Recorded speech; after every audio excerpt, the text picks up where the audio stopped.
On a quiet street in Sacramento, California, stood a small Victorian house at 1426 F Street. It looked harmless, almost comforting. Behind its lace curtains lived an elderly woman with soft eyes, a gentle voice, and a reputation for kindness. She offered shelter to society's forgotten, the elderly, the disabled, the poor. Her name was Dorothea Puente. But beneath the flower beds in her backyard lay a truth so dark it would shock the entire nation. This is the true story of America's deadliest female serial killer, a woman who turned compassion into a weapon and charity into a cover for murder.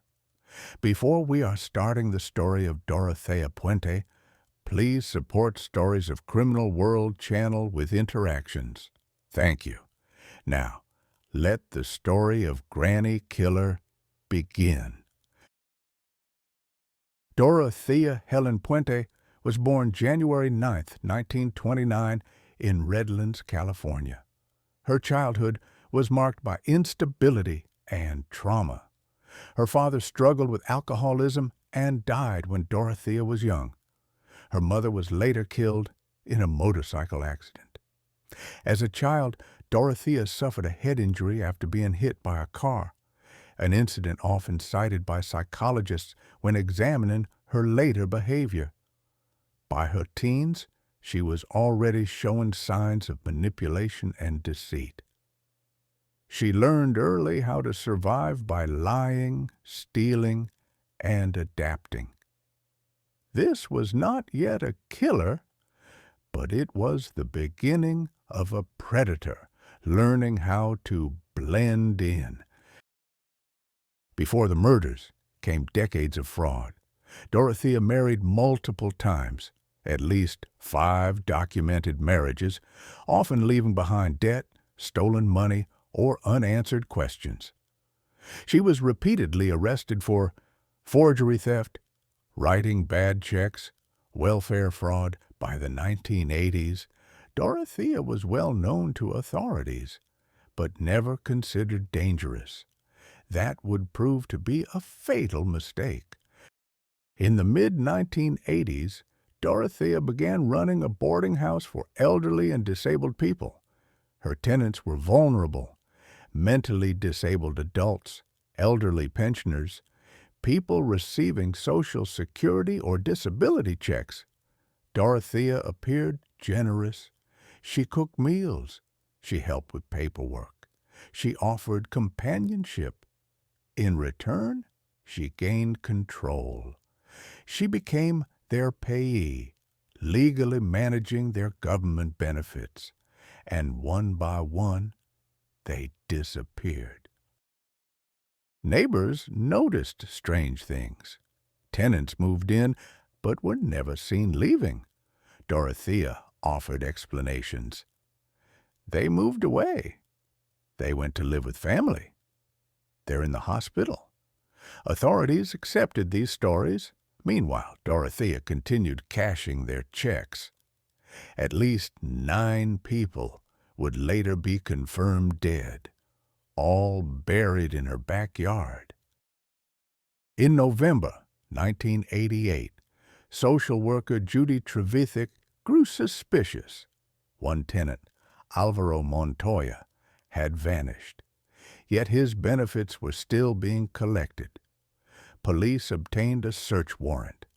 As officers began digging in the backyard, Dorothea calmly went out for coffee. Minutes later, they uncovered a human leg bone. Dorothea never returned. Dorothea Puente fled to Los Angeles, where she was eventually arrested. Back in Sacramento, investigators made a horrifying discovery. 7 bodies buried in shallow graves wrapped in plastic. Some dismembered, most victims had been drugged, likely with prescription sedatives, and then suffocated or poisoned. The motive was clear: money, control, power. Dorothea Puente's trial began in 1992. She pleaded not guilty, blaming the murders on unnamed accomplices. The jury did not believe her. In 1993, Dorothea Puente was convicted of 3 counts of first-degree murder. She received life in prison without parole. Due to lack of direct evidence, she was never convicted for all known victims, though investigators believe the true number may be higher. In prison, Dorothea maintained her innocence. She gave interviews, she wrote letters, she portrayed herself as misunderstood. But survivors, families, and investigators knew the truth. Dorothea Puente died in prison on March 27, 2011, at age 82. She never admitted guilt. Dorothea Puente changed how authorities view elder abuse and caregiver fraud. Her case exposed failures in social services, lack of oversight for vulnerable adults, how kindness can be weaponized. Her house still stands, but its story remains buried, like the victim she tried to hide. This was not a monster hiding in shadows. This was a grandmother hiding in plain sight.